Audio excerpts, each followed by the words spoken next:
TFM et merci de votre fidélité.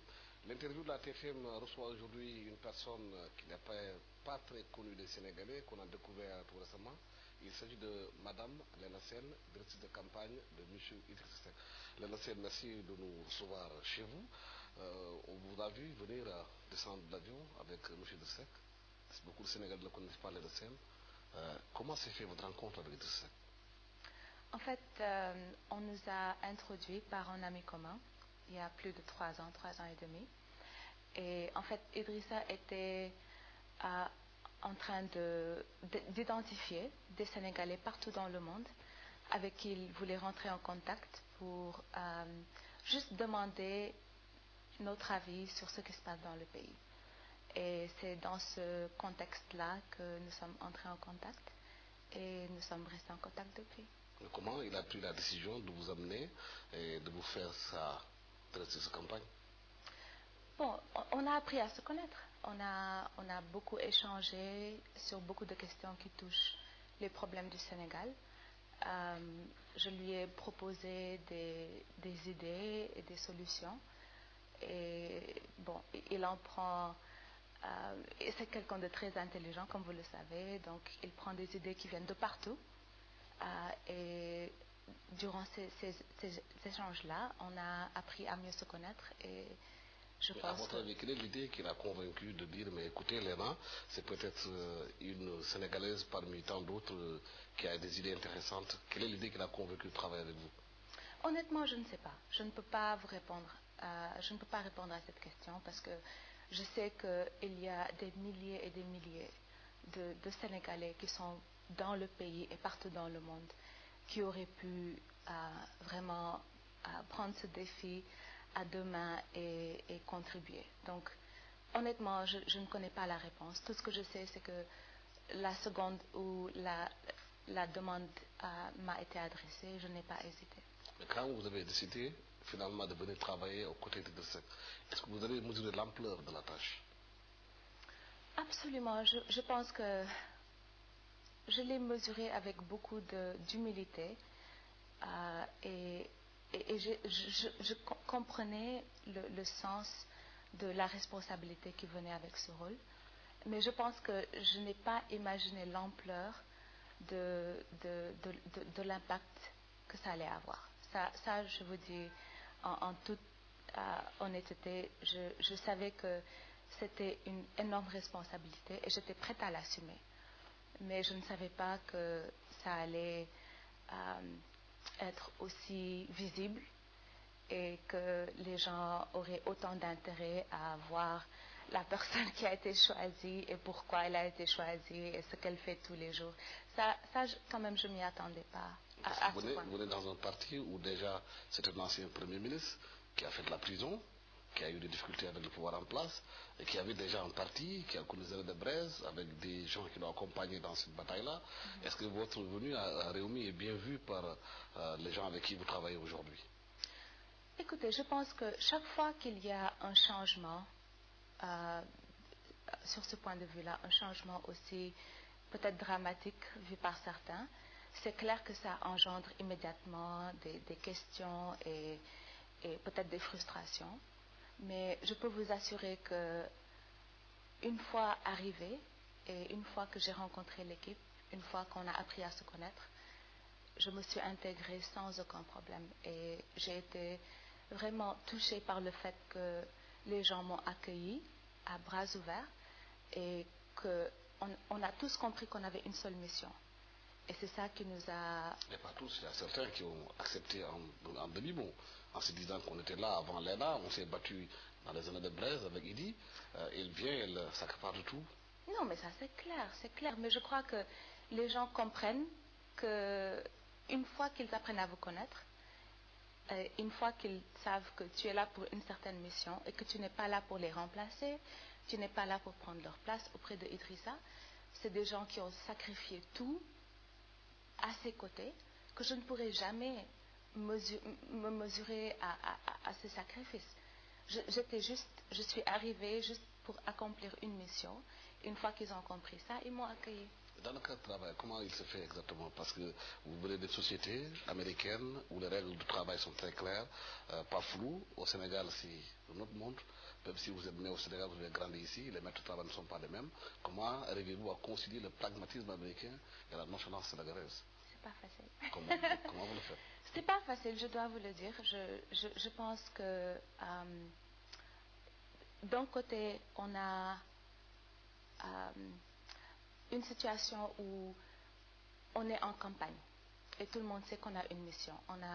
On fait tout, tous nos efforts sont concentrés sur ça. Et en même temps, on a des habitudes qui peut-être ne coïncident pas vraiment avec peut-être l'environnement d'où je viens. Mais je pense que ce qui est le plus important, c'est que quelle que soit la méthode de travail, qu'on est tous concentrés sur la même mission. Et c'est ce qui nous rassemble et ce qui nous réunit. C'est-à-dire même si on a des difficultés d'assimiler les différentes méthodes de travail, en fin de compte, ce qui compte, c'est la mission. Et c'est ça qui nous réunit et c'est ça qui nous permet de travailler ensemble à l'UE. Mais tantôt vous disiez que vous êtes en campagne, mais vous n'êtes pas en campagne en ce moment. Non, mais ça, je vous parlais quand je venais d'arriver. Quand je venais d'arriver en tant que directrice de campagne, c'est clair. J'avais une mission très claire et on s'y est mis, on n'a pas perdu de temps. Idrissa est l'un des premiers candidats à annoncer son directoire de campagne, à publier son programme pour le pays. Et voilà, donc on était prêts. Mais c'est juste que les choses ont changé quand le Conseil constitutionnel a validé la candidature de Wade. Parce que ça a tout changé. Vous pensez que le Conseil n'allait jamais les valider? Absolument. Pourquoi? Parce que c'est ce que la Constitution dit. C'est comme Idrissa le dit, c'est pas une question de droit ou de connaissance. C'est du français, c'est clair, c'est clairement écrit. On a droit à 2 mandats en tant que président, il n'y a pas plus. Et le fait de violer la Constitution a complètement changé tout ce qu'on avait préparé et ce qu'on était prêt à faire. Avant? Non, mais ce que tout le monde, tout candidat a préparé. On avait un programme, on avait une stratégie de campagne, on avait un itinéraire, tout était prêt. Mais nous, en fait, on pensait que Abdoulaye Wade allait vraiment utiliser de la sagesse dont on pensait qu'il avait et qu'il allait il allait respecter cela. Mais il ne l'a pas fait. Pour beaucoup de Sénégalais, ils ne sentent pas que Idrissa Seck soit carrément prêt pour aller en campagne parce que ses concurrents ont déjà pris de l'avance. Depuis 2 ans, par exemple, un concurrent comme Macky Sall, concurrent d'Idrissa Seck, est sur le terrain, travaille. Le Rewmi, on ne le sentait pas dans les régions et dans les hameaux les plus reculés du Sénégal. Pourquoi? Vous savez, Alassane, il faut qu'on soit très clair sur ce point. Il faut qu'on soit extrêmement clair. Je vous écoute. Ok. Quand les membres de l'opposition, les leaders de l'opposition, ont décidé de se réunir, de se rassembler autour du M23 pour dire que la bataille principale, c'est le retrait de la candidature de Wade, une fois que ça a été validé par le Conseil constitutionnel. On s'est tous réunis là-dessus. Tout le monde a signé. J'ai le document, je peux vous le montrer. Avec toutes les signatures de Macky Sall, tous les candidats là, ils ont signé ce document disant qu'on est tous d'accord. Tant que Wade est candidat, on ne peut pas parler de campagne électorale individuelle. Notre candidat a respecté ça à la lettre. Il y a d'autres candidats qui, le lendemain d'avoir signé ce document, d'avoir parlé à la presse, ils sont allés en campagne individuelle. Notre candidat ne l'a pas fait. Donc, je comprends, et nous, on comprend, notre candidat comprend que les gens ont beaucoup de frustration sur ça. Ils se demandent, mais qu'est-ce qui se passe? On n'est pas en campagne, on vote dans une semaine, qu'est-ce qui se passe? Nous, ce qu'on vous dit, c'est que notre candidat est constant.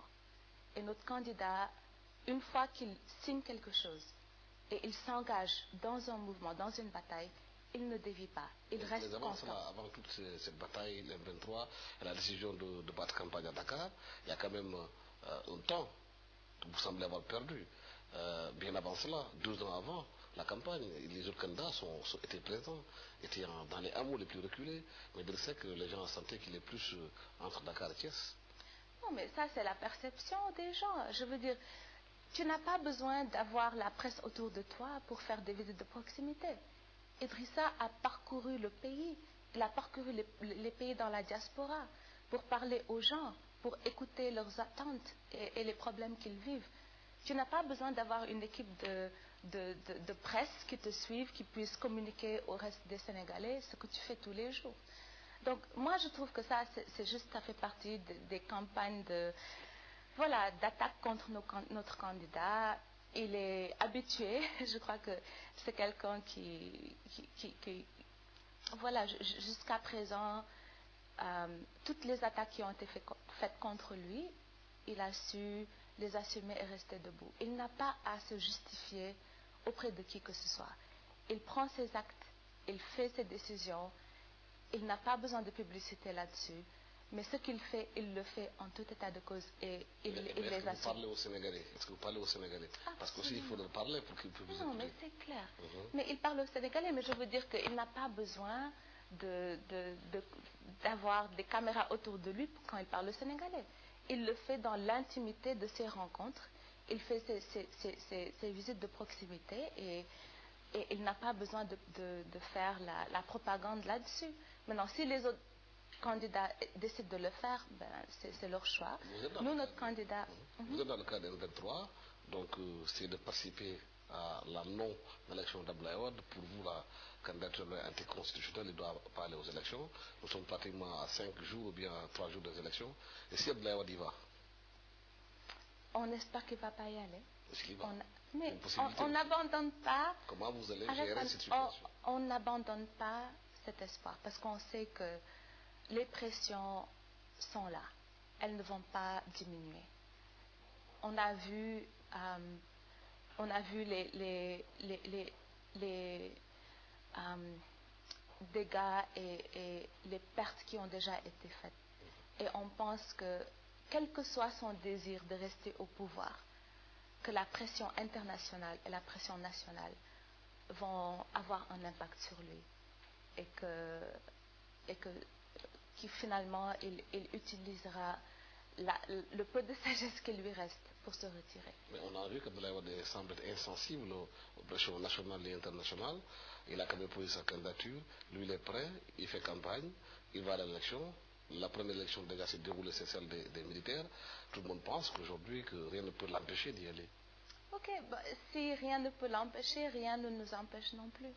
Et toutes les mesures qu'il est prêt à prendre, comme notre candidat l'a dit, pour aller aux élections, on prendra ces mêmes mesures pour l'empêcher d'y aller. Lesquelles, ces mesures? Mais quelle qu'elle soit, Alassane, quelle qu'elle soit. Comment contrer la candidature de Abdoulaye s'il va y aller? Non, mais je pense que c'est vraiment... Tout dépend de ce qui va se passer dans les jours à venir. On pense que tout ce qu'on voit tous les jours, les actions qui ont été prises par les Sénégalais, qui se sont manifestées à la place de l'indépendance, à travers le pays, à Kaolack, à Thiès, partout, les Sénégalais se sont mobilisés pour dire qu'on n'est pas d'accord, on ne veut pas qu'on viole notre constitution. Et ils vont continuer sur cette lutte jusqu'à la fin et on sera là, on est là avec eux. Donc, quelles que soient les mesures que Wade est prêt à prendre pour forcer son troisième mandat, on est prêt à prendre ces mêmes mesures pour l'en empêcher. Comment vous vivez cette violence que l'on voit aujourd'hui au Sénégal contre la candidature d'Abdoulaye Wade? Comment vous la vivez personnellement? Personnellement, je suis déterminée dans cette lutte, tout comme notre candidat, comme toute notre équipe. On sait que le destin du Sénégal est en jeu et on est prêt à tous les sacrifices. Personnellement, je suis prête à tout. Je pense qu'il n'est absolument pas question qu'on laisse un président qui a presque 90 ans essayer d'imposer un mandat qui est inconstitutionnel et qu'il essaye de promouvoir son fils. Et il l'a déjà fait depuis très longtemps. Il n'est absolument pas question qu'on laisse cette situation évoluer. Et que moi, je suis prête à tout. Et je sais que notre candidat Idrissa Seck, lui, il était l'un des premiers à dénoncer cela. Depuis 2001, à l'intérieur même du gouvernement, il l'a vu et il l'a dénoncé. Et je pense qu'on va continuer la lutte jusqu'au bout. Mais est-ce que vous êtes ouvert à une médiation, parce qu'on parle plus en plus de la CEDEAO ou de l'Union africaine, qui viendrait rencontrer les partis politiques pour voir que le Sénégal ne bascule pas, comme la Côte d'Ivoire, comme les autres pays de la sous-région? Écoutez, ce qui est clair, c'est que notre candidat cherche à une résolution pacifique. On ne veut pas de la violence. On ne veut pas des blessés ou des morts. Absolument pas. C'est pas ce qu'on encourage, c'est pas ce qu'on prône, c'est pas ce que notre candidat veut. Donc, s'il y a un moyen de trouver une solution qui empêche perte de vie ou des blessés, absolument. Mais on reste ferme dans cette lutte. Oui, certains candidats déjà ont fait des propositions, comme Cheikh Babadié, qu'Abdoulaye Wade ne sollicite pas un troisième mandat, qu'il démissionne, que Pape Diop poursuive le mandat dans 90 jours, qu'on arrête le processus, qu'il y ait des dialogues de discussion pour avoir une bonne sortie. Okay, ça, c'est l'une de plusieurs propositions. Hein. Il y a plusieurs propositions qui ont été faites. Et pas seulement même de l'intérieur du Sénégal, mais de l'extérieur, des États-Unis, de la France. Il y a eu beaucoup de propositions. Mais ce qu'on voit, c'est un président entêté qui ne veut absolument pas lâcher le pouvoir qu'il a en ce moment. Et c'est ça qui est désolant et c'est ça qu'on doit combattre.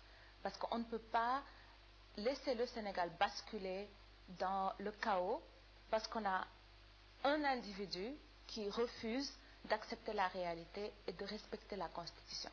Vous avez travaillé aux États-Unis, à la Maison-Blanche. Vous comprenez la détermination des Américains à empêcher Abdoulaye Wade d'avoir un troisième mandat en disant au président qu'il est âgé, qu'il doit prendre la retraite. Vous comprenez ça?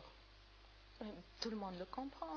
C'est pas parce que j'ai travaillé aux États-Unis que je dois comprendre ça. Ça, c'est tout être humain normal comprend que, voilà, dans tous les pays du monde, il y a un âge, enfin, on peut déterminer l'âge, mais il y a la retraite. Il y a un moment donné où les gens sont censés aller se reposer. Et je pense qu'il est grand temps pour Abdoulaye Wade d'aller se reposer et de laisser la nouvelle génération continuer et améliorer, en fait, ce qui a été fait jusqu'à présent. Abdoulaye Wade parle aussi, lui, d'alternance générationnelle. Et beaucoup de Sénégalais estiment qu'il pense à son fils, qu'il voudrait le mettre à sa place, parce qu'il dit que George Bush n'est pas plus intelligent que lui, Aidema n'est pas plus intelligent que lui, et Bongo, qui pourrait aussi, s'il est tenté de le faire, de pouvoir faire comment? Donc c'est quoi la question? La question, c'est qu'il pourrait mettre Karim Wade à sa place. Mais il peut mettre qui il veut, mais ce n'est pas son choix. C'est le choix du peuple sénégalais.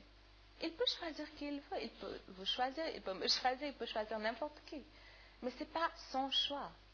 Lui, il a fini son mandat. C'est fini. C'est aux Sénégalais de choisir. Mais Abdoulaye Wade dit que son fils est plus intelligent que tous les Sénégalais. Il peut proposer qui il veut, il n'y a aucun problème. Parce qu'il dit que Karim est plus intelligent que tous les Sénégalais.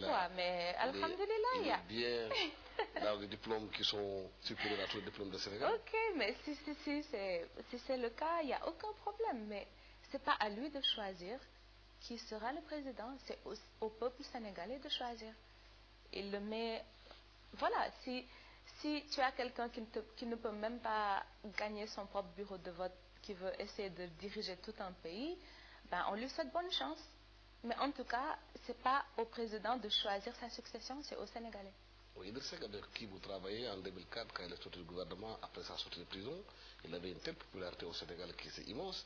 Mais après, les Sénégalais ont vu les allers-retours entre le Point E et le Palais de la République. Et ils se sont dit, mais ils ne comprennent pas l'attitude d'Idriss Seck. Pourquoi, après avoir subi toutes ces violences d'Abdoulaye Wade, qu'il aujourd'hui qui accepte d'aller encore, de soulever le travail avec lui, et s'il n'y aurait pas un deal entre Idi et Wade? Et vous savez, moi, c'est cette question, en fait, c'est ce que je respecte le plus en Idrissa Seck. C'est sa constance. Et ce que je veux dire par ça, c'est que c'est quelqu'un qui a accepté les abus, les attaques, l'emprisonnement de quelqu'un qui, pendant plusieurs années, a été vraiment une personne extrêmement proche de lui. Il a accepté tous ces abus et il était prêt à revenir à ses côtés. Pourquoi? Parce qu'il ne voulait pas lâcher son appartenance à la famille libérale. Il a aidé à la créer. il y a travaillé pendant 30 ans. Ce n'est pas un emprisonnement de 7 mois où il n'y avait pas de procès, il n'y avait pas de preuves, rien du tout contre lui. Mais bon, c'était la décision d'un chef d'État de l'éliminer parce qu'il créait trop de bruit. Mais tout ça ne l'a pas empêché de vouloir rester constant. Et pour ça, moi, je le respecte. Et peut-être certaines personnes peuvent voir ces allers-retours comme « Ah, c'est quelqu'un qui négocie » ou qui ne pense qu'à lui. Je pense que c'est dommage que les gens ne voient pas la constance qui l'anime. Et jusqu'à présent, on voit ça dans toutes ces actions qu'il prend au niveau du M23. Parce que les Sénégalais, en général, c'est des gens qui sont très proches des victimes. Quand Idriss a été victime de Wade, comme il a dit, beaucoup étaient proches de lui en disant qu'il avait subi de l'injustice.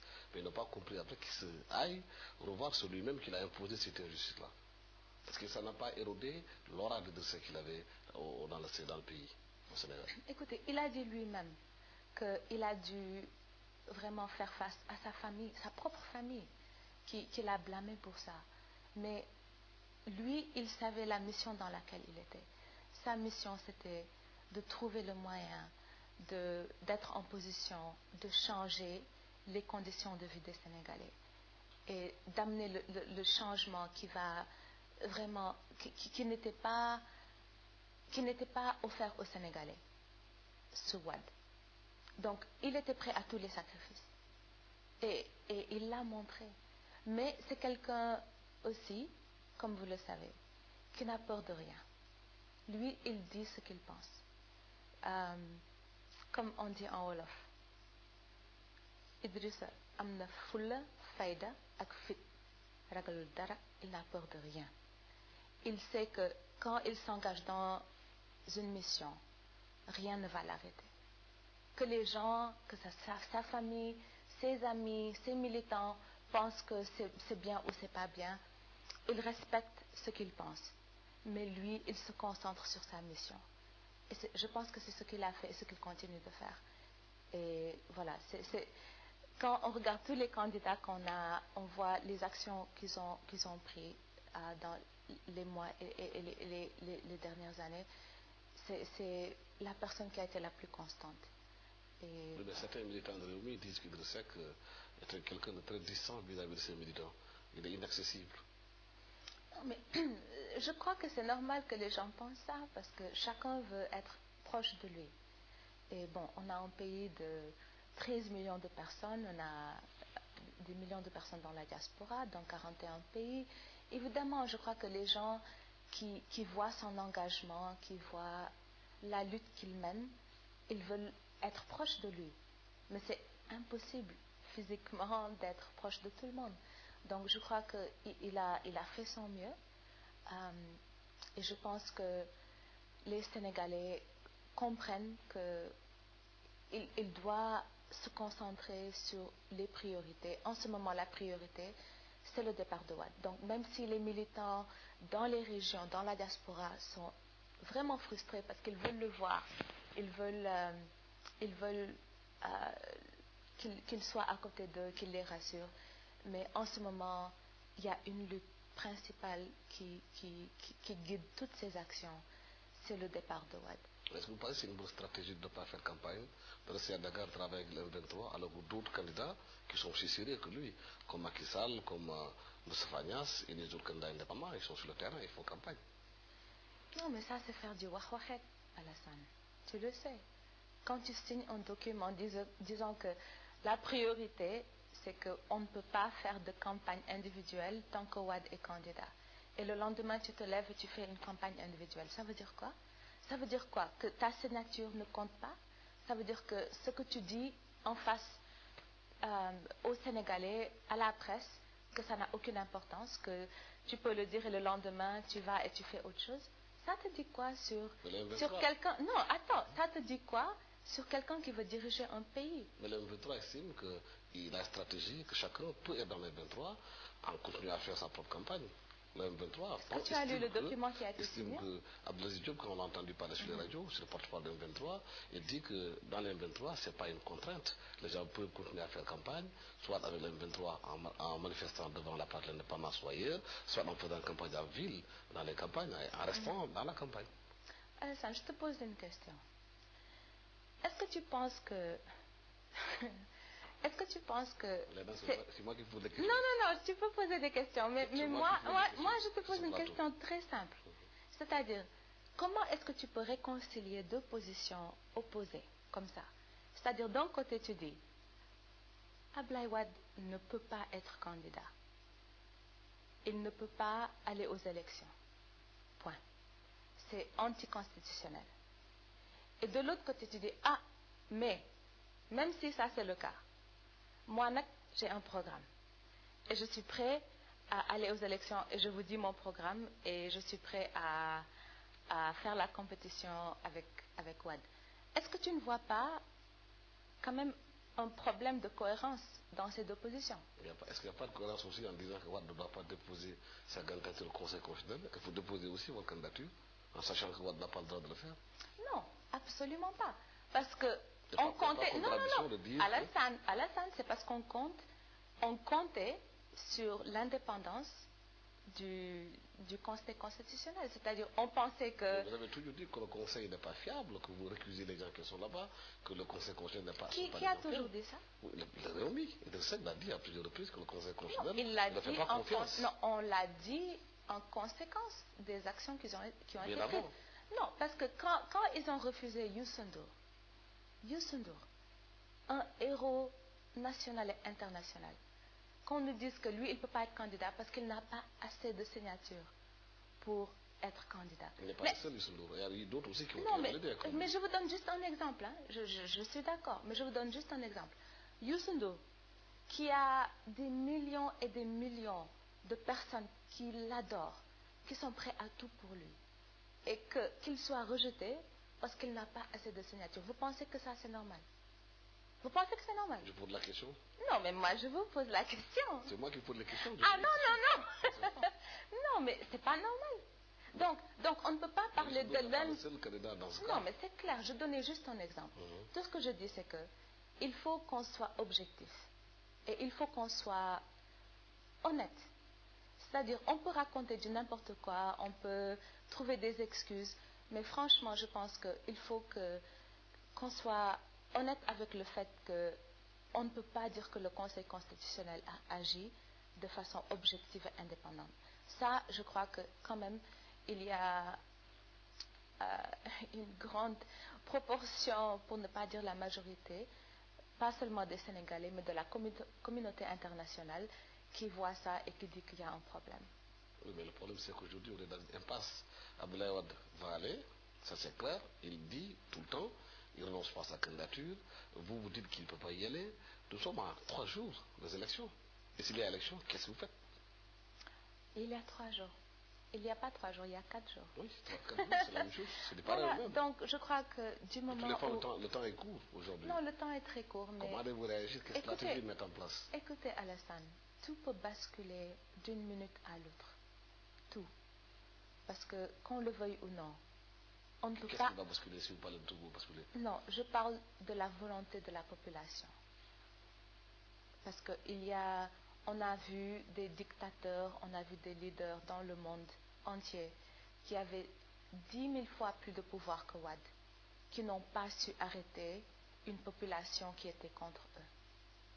Oui, parce que là-bas, la population était déterminée à aller, à manifester. Aujourd'hui, elle ne peut même pas manifester la population. Il y a la police qui tire à balles réelles. Je ne suis pas d'accord. Il y a la police qui tire à balles réelles sur les populations. Non, c'est clair. Et ça, on l'a vu dans plusieurs pays. On l'a vu en Syrie, on l'a vu dans d'autres pays. Mais je pense qu'on ne peut pas arrêter une marée par une main. C'est-à-dire, quand tu es dans l'océan et tu as une vague qui vient vers toi, tu ne peux pas l'arrêter par une main. Mais à la différence des autres pays comme la Tunisie, au Sénégal, il y a quand même la religion qui joue un rôle important dans la gestion des tensions sociales. On a vu les différentes confréries, leur position de neutralité par rapport à ce qui se passe, on ne les entend pas parler. Et je pense que c'est une bonne chose. Pourquoi? Parce que je pense que c'est important que chaque Sénégalais ait l'opportunité de faire leur choix, qu'ils ne soient pas imposés, que ce ne soit pas... Je parle face à la violence qui sévit dans le pays. On n'entend pas les chefs religieux parler. Non, mais écoutez, je pense que ce qui se passe en ce moment, c'est quelque chose d'inédit et du jamais vu, pas seulement dans notre pays, mais dans notre continent. On pense que d'un côté, c'est une bonne chose que les populations aient le courage de manifester leur refus de la candidature de Wade, mais en même temps en restant serein et en ne laissant pas la violence basculer. Et nous, on encourage ça, on ne veut absolument, comme je l'ai dit tout à l'heure, Idrissa ne veut absolument pas encourager de la violence. Mais on veut que les gens aient la liberté de s'exprimer et exprimer leur frustration. Maintenant, ce que les chefs religieux décident de faire ou de ne pas faire, c'est leur choix. On ne peut pas imposer quoi que ce soit. Mais ce qui est important, c'est le fait que on a une situation dans laquelle on a un président de presque 90 ans qui essaie d'imposer un troisième mandat et la plupart des populations et de la communauté internationale est d'accord que c'est ridicule. Oui, mais certains leaders de l'opposition comme Moustapha Niasse disent que les chefs religieux doivent aller rencontrer Abdoulaye Wade, lui parler, d'arrêter, parce que la situation est devenue intenable pour les populations. Est-ce que vous êtes sur la même ligne que ces leaders qui demandent un peu aux chefs religieux d'aller voir le président parce que peut-être qu'il va les écouter lui? Écoutez, je pense que toute personne qui puisse avoir une influence sur le président pour lui demander d'être sage et d'être vraiment de respecter la Constitution, quelle que soit la personne, personnalité religieuse, que ce soit un chef d'État, que ce soit n'importe quelle personne d'influence qui peut vraiment parler à Wade et lui indiquer vraiment le point très simple qui est tu peux sortir par la voie de l'honneur, tu peux te retirer et ne pas plonger tout un pays de 13 millions de personnes dans le chaos. Ou bien tu choisis de le faire. Et je pense que toute personne, que ce soit une personnalité religieuse ou quelque personne que ce soit qui peut avoir de l'influence sur lui, je les encourage. Et je crois que Idrissa aussi encouragerait cela. Mais ce qui compte, je crois, en ce moment, c'est trouver le moyen de communiquer ce message et que ça passe. Parce que jusqu'à présent, apparemment, ça ne passe pas. Oui, la communauté internationale se bat pour que le Sénégal ne bascule pas dans la violence. Il y a la CEDEAO qui initie une médiation. Johnny Carson sera là aussi, selon la presse, pour rencontrer le président Abdoulaye Wade pour une ultime médiation pour éviter qu'il y ait de grabuge. Quelle analyse en faites-vous et comment le voyez-vous? Je crois que c'est une excellente chose. Ça montre qu'il y a un consensus et que les gens voient que vraiment, pour la première fois au Sénégal, on assiste à une situation qui est inacceptable. Pour l'histoire qu'on a, la démocratie qu'on a pu préserver jusque-là est sur le point de basculer à cause d'une personne, Abdoulaye Wade. Et que les gens essaient de trouver les moyens d'influencer cette personne pour l'amener à la raison. Et je pense qu'il y a eu aussi beaucoup d'éléments qui ont eu de l'impact sur l'action qui a été prise par les pays occidentaux. Par exemple, vous avez tous lu, on a tous appris le fait que Wade ait décidé de prendre les services de lobbyistes américains en leur payant, je crois, 100 millions de CFA, juste pour pouvoir influencer l'attitude des gens par rapport à la candidature de Wade pour un troisième mandat. Et ça, c'est inacceptable. Je crois que quand les gens voient ça, qu'ils soient à l'extérieur ou à l'intérieur, c'est quelque chose qui est inacceptable et choquant. Et je pense que ça a contribué à vraiment influencer l'action des pays, pas seulement occidentaux, hein, mais dans le continent aussi, où les gens sont... Est-ce que vous, en étant une directrice de campagne qui a travaillé aux États-Unis, est-ce que vous avez participé aussi à cette conscientisation, entre guillemets, des Américains sur l'attitude par rapport au Sénégal? Est-ce qu'il y a des informations que vous avez pu donner? Je n'ai pas eu à faire ça. C'est des informations qui ont été communiquées publiquement. Moi, je me suis concentrée sur ma mission et je n'ai aucun intérêt à essayer de jouer d'autres rôles. Moi, mon rôle a été clair et précis. C'est d'être directrice de campagne de notre candidat. Maintenant, les actions que le président sortant Wade est en train de prendre, ça, je n'ai absolument aucun intérêt à suivre ou à oui, mais la violence est telle au Sénégal aujourd'hui qu'on n'avait jamais vu autant de violence par rapport à une élection présidentielle. 10 morts déjà, qui sont comptabilisés, beaucoup de blessés, des familles qui ont perdu beaucoup aussi dans cette bataille. Certains membres même des partis démocrates sénégalais, comme le sénateur Charles Mendy, demandent que l'élection présidentielle soit reportée, puisqu'il y a de la violence. Partagez cette vision? Écoutez, je pense que, comme notre candidat l'a dit, il faut qu'on respecte le scrutin, le calendrier du scrutin électoral, si possible. Mais on ne peut pas voter dans l'insurrection, pratiquement. Où chaque jour, les gens sont dans la rue, qui se battent, qui va voter en ce moment. Non, écoutez, je pense que, comme je l'ai dit tout à l'heure, tout va se jouer dans les jours à venir. Je pense que j'ai toujours espoir, je n'abandonne pas l'idée que Wade aura assez de sagesse pour voir l'instabilité qu'il crée dans le pays pour se retirer. Je pense que c'est toujours une option et on va continuer de nous battre pour que ça arrive. Est-ce que vous croyez qu'il y aura élection, ou bien est-ce que s'il y a élection le jour, il n'y aura pas des gens du PDS ou bien même de l'opposition qui vont empêcher aux Sénégalais de voter? Parce qu'il suffit de faire quelques actions dans certains bureaux de vote pour empêcher aux gens de voter.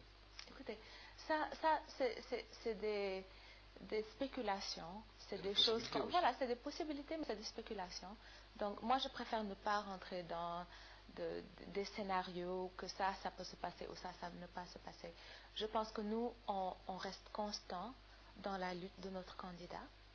On va tout faire pour que la pression continue et pour qu'il retire sa candidature, pour qu'on ait des élections vraiment transparentes et légales le jour du scrutin. Depuis 2007, il y a des pressions sur le Abdoulaye Wade. Mais aujourd'hui, on est pratiquement à 3 jours des élections. Vous pensez qu'une pression peut faire bouger Wade là où il est? Absolument. Comment? C'est la volonté du peuple. Tu ne peux pas aller contre la volonté du peuple, Alassane. Oui, la volonté du peuple, c'est bien beau tout ça. Mais le problème, non, c'est bien beau, mais il faut demander à Kadhafi. C'est le terrain. Non, mais je suis d'accord. Il faut demander à Gbagbo. Il faut demander à Ben Ali. Les réalités ne sont pas là. Mais voilà, mais c'est pas la même chose. Mais la volonté du peuple, quand elle est là, tu n'y peux rien. Peut-être que ça ne va pas se passer demain ou après-demain, mais tôt ou tard, Alassane, quand le pays te dit non, c'est non. Point. Vous êtes sûr que le pays a dit non à Abdoulaye Wade? C'est sûr ça? Il y a des partisans qui se taisent, qui disent rien. Il a un parti démocratique sénégalais, il était au pouvoir. Vous êtes certain que le pays lui a dit non? Oui. Comment? Parce qu'on le vit, on le voit tous les jours. Tu peux acheter des voix, tu peux tout faire pour créer des conditions de vie inacceptables dans un pays où tu utilises l'argent de tes populations pour créer des monuments et donner à ton fils un jet privé. Mais en fin de compte, les populations, tôt ou tard, elles vont se faire entendre. Et ça, personne ne peut y échapper. Et ce qu'on voit, c'est des conditions de vie inacceptables dans notre pays. Et peut-être ça ne va pas se passer demain, peut-être ce ne sera pas après-demain, mais tôt ou tard, les populations vont se faire entendre. Vous parlez des conditions de vie des populations. Est-ce que vous avez vécu ces conditions de vie des populations? Absolument. Comment vous les sentez? Je l'ai senti parce que, vous savez, c'est vrai, je suis née aux États-Unis. Mes parents étaient étudiants. Mais dès qu'ils ont fini leurs études, quand j'avais 3 ans, on est venu ici au Sénégal. Et c'est ici que j'ai grandi. À Kaolack, à Thiès, à Dakar. Je suis allée à l'école publique. Mes parents étaient des fonctionnaires. On n'a pas été privilégiés dans quoi que ce soit. Tout ce qu'on a eu, c'était l'effort et le travail que mes parents ont fourni. Donc, je comprends très très bien la difficulté que les Sénégalais vivent. Même quand j'étais à l'extérieur, en voyant ce qui se passe, en voyant comment juste le coût du pain, le coût du riz, qui a augmenté de 3 fois en moins de 10 ans. Comment on peut expliquer ça? Tout ça, c'est des souffrances qui sont là, qui sont vécues par nos populations. Et ça, c'est inacceptable. Certaines populations, vous dites, mais Léna, elle parle de ça, mais elle fait partie des Sénégalais d'en haut. Elle fait partie des Sénégalais qui ont eu de la chance. D'en haut. J'ai eu de la chance. J'ai eu de la chance parce que je suis née aux États-Unis, comme je l'ai dit. Parce que mes parents étaient étudiants là-bas. C'est tout. Mais j'ai fait Bangré-Cité, ici. J'ai fait le lycée Malick Sy. J'ai fait Seydou Nourou Tall. Je ne suis pas allée au Mariste. Je n'ai pas eu de bourse spéciale. Tout ce que j'ai eu, c'est par la force de la volonté de Dieu, et aussi, bien évidemment, j'ai tout fait pour progresser personnellement. Mais ça n'a pas été donné. Mon père ne m'a rien donné. Mon père m'a donné ce qu'il m'a donné, qui est le plus important, c'est la notion de valeur et de respect de soi, et qu'on ne peut pas t'acheter. Ça, c'est ce qu'il m'a donné. Il ne m'a pas donné l'argent, il ne m'a pas donné les moyens pour devenir quelque chose. Ça, c'est quelque chose que tu obtiens toi-même. Et ça, je l'adore pour ça, et je le respecte pour ça. C'est des valeurs qu'on ne peut pas acheter. Donc, ça c'est des choses qui m'ont été données, et à ma famille, à ma soeur et à mon frère, depuis qu'on était jeunes. Je disais tantôt, beaucoup de Sénégalais sont devant les hôpitaux, n'ont pas le moyen de soigner. Vous vous aspirez à prendre le pays. Si vous le prenez, il ne s'agit pas de dire on va faire. Qu'est-ce que vous allez faire et comment vous allez le faire? Déjà, il faut qu'on clarifie une chose. Ce n'est pas nous, c'est notre candidat qui aspire à prendre le pays. Il est dans une équipe. Oui, il est absolument dans une équipe. Mais on est derrière lui.